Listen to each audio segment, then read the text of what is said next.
On Monday night, Seth Rollins, who was not there, was stripped of the World Heavyweight Championship by Adam Pearce. Bron Breakker is the one who showed up holding the title, and he surrendered it to Paul Heyman. Heyman then handed it to Pearce, who made a battle royal, with the winner going on to challenge CM Punk to crown a new champion at Saturday night's main event. I believe Rollins has already had shoulder surgery.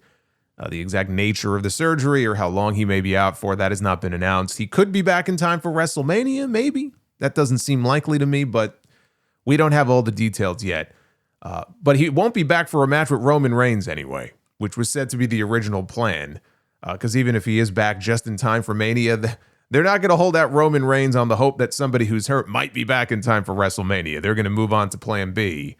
So this is art imitating life here. You know, this is tempting fate. Is what this is, faking an injury and trying to convince everybody it's real, only to turn around a few months later and suffer a real injury.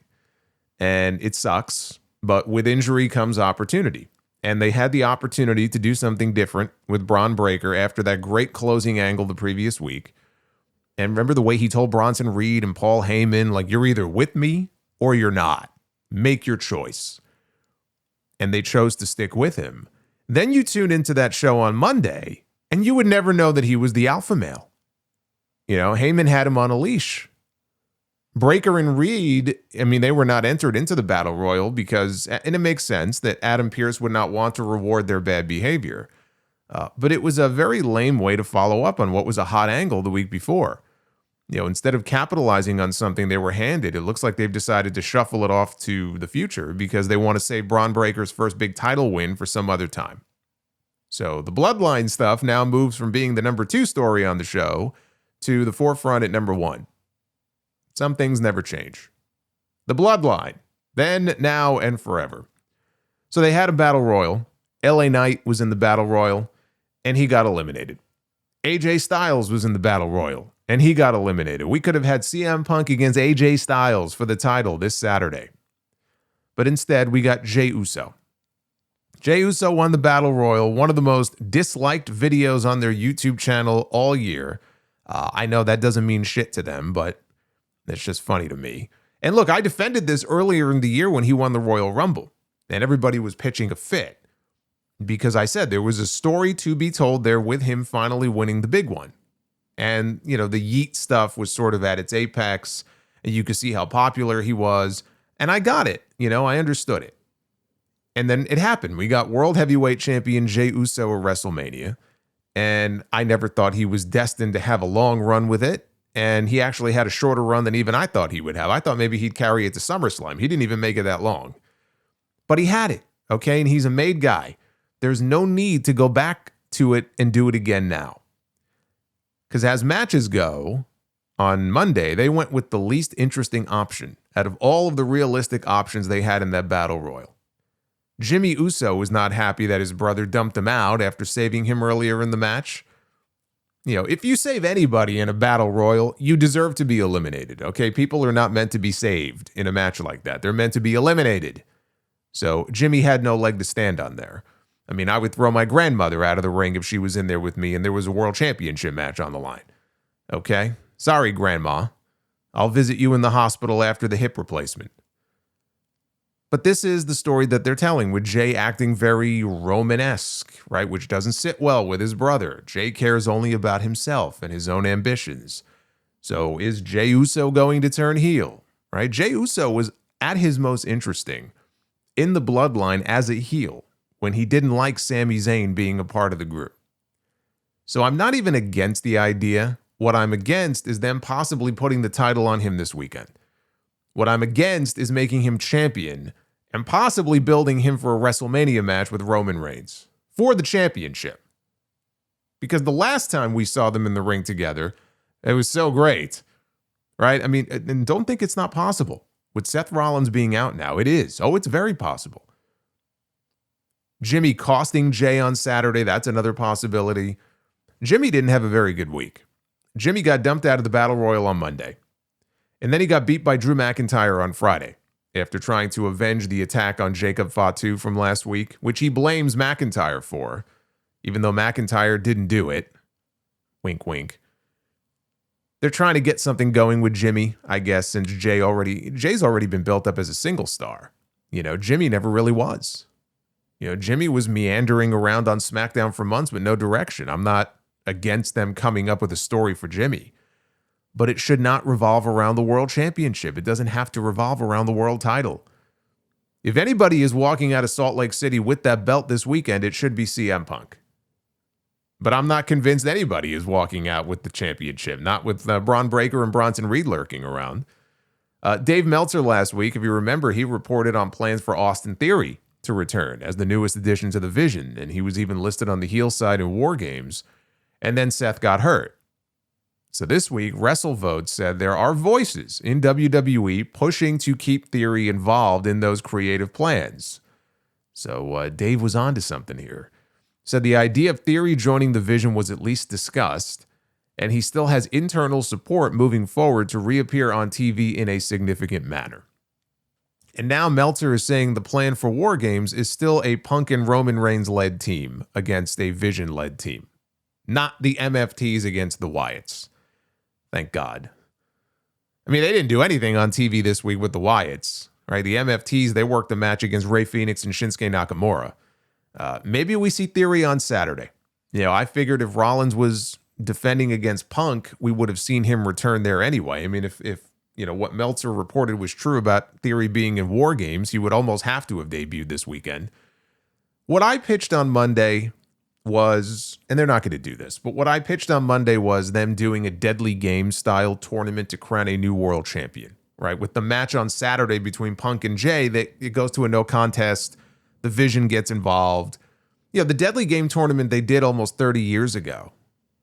30 years ago. That was done in one night at Survivor Series. So I get that they can't do that again. I mean, they've been advertising War Games for months now. You can't do 2 War Games matches in an entire tournament in one night, plus whatever John Cena is going to be doing. But who says they need to do 2 War Games matches? Right? You could do one. You could do one with the women. They don't have to do one with the men this year. It already feels kind of forced, to be honest with you. Do a women's War Games. And then you get John Cena's match, right? Maybe against Dominic Mysterio, since that's the match that's been rumored. And a WWE Championship match.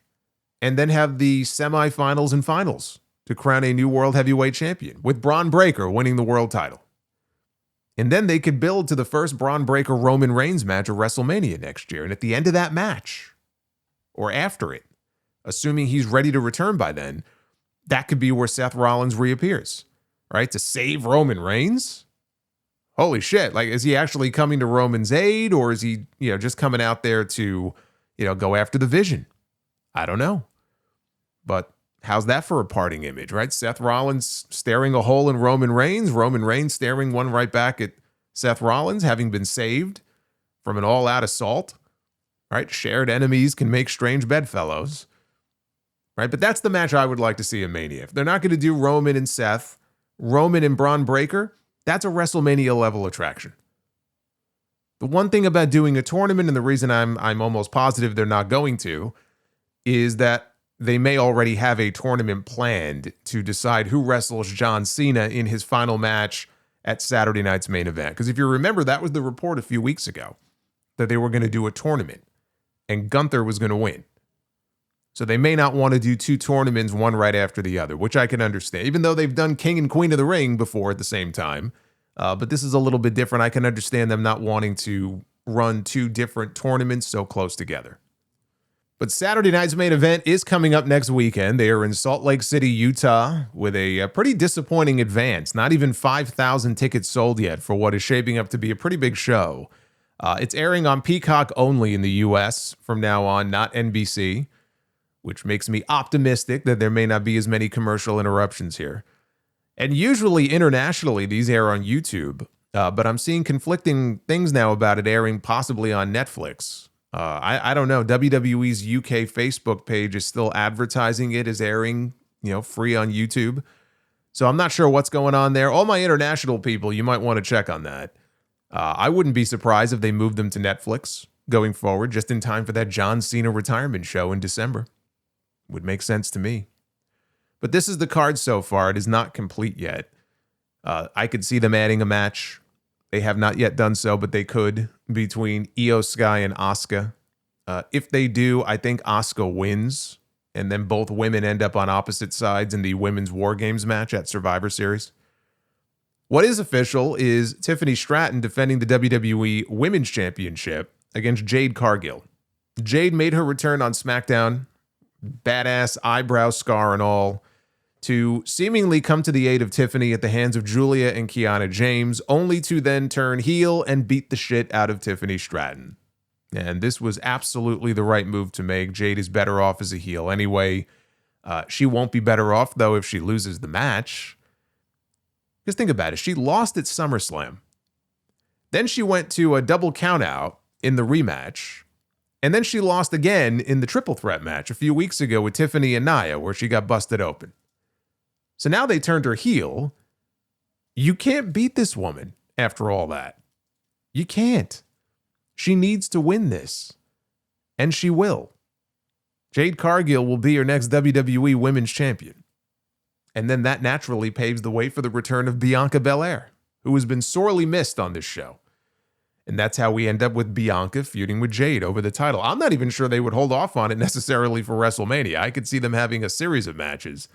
But I can't imagine we don't get Bianca back soon. And that's just the natural match to do. CM Punk wrestles Jey Uso to crown a new World Heavyweight Champion. I think Punk wins the title. I really like the idea of holding off until Survivor Series to crown a new champion, but we know they're doing 2 War Games matches. We just know they are. And Punk is going to end up on the babyface team. So he'll be the champion, I think, going into that and not defending the title on that show. But the Vision gets involved after they lay waste to both men.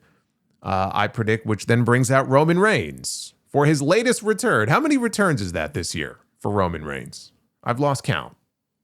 He returns to get revenge on the Vision, and we get an uneasy standoff, not only with Roman and Jey, right? Remember, he said he didn't want to see the Usos until after Christmas.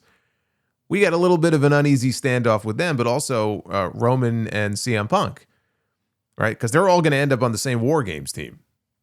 But I do think we see Roman on Saturday. So Punk wins the title, and then we have Cody Rhodes defending the WWE Championship against Drew McIntyre. And I am all for McIntyre winning the title here, because he already lost basically clean to Cody at WrestlePalooza. But I just cannot see them doing a title change here if they're changing the women's title and they're crowning a new World Heavyweight Champion on the same show. There's no way that we see 3 new champions crowned on this show. I know we had 3 new champions crowned last night at the NXT show, but I just don't see it happening here. And I think that bodes very poorly for Drew McIntyre. He's the odd man out. If Cody or if Punk wins the title, let's say, and then, or even Jey, but we get a new world champion, whoever it is. And if Jade wins the title, I think Drew's the odd man out. I think Cody retains. But I think they almost have to get Randy Orton involved here in some way, just to avoid Drew taking another clean loss, because that kills him. It just absolutely kills him. There's no need to run this back again if that happens. And I think they should run it back at Survivor Series and do the title change there. If they're not going to do it here, then I think they should do it at Survivor Series. And if Randy Orton returns here, it could even be a triple threat match in San Diego. If they don't put the title on Jade, then that makes it a lot more likely that Drew wins the belt here. But I just don't see it working out that way. So it's a small card so far. Again, it's incomplete. They'll add at least 1 more match, maybe 2. I will be live on YouTube next Saturday. They may be on Netflix internationally. I will be on YouTube for sure. I will not be on Netflix. Although if Netflix wants me, they know how to reach me. But I will be on YouTube next Saturday for the post show. So you get 2 podcasts out of me next weekend.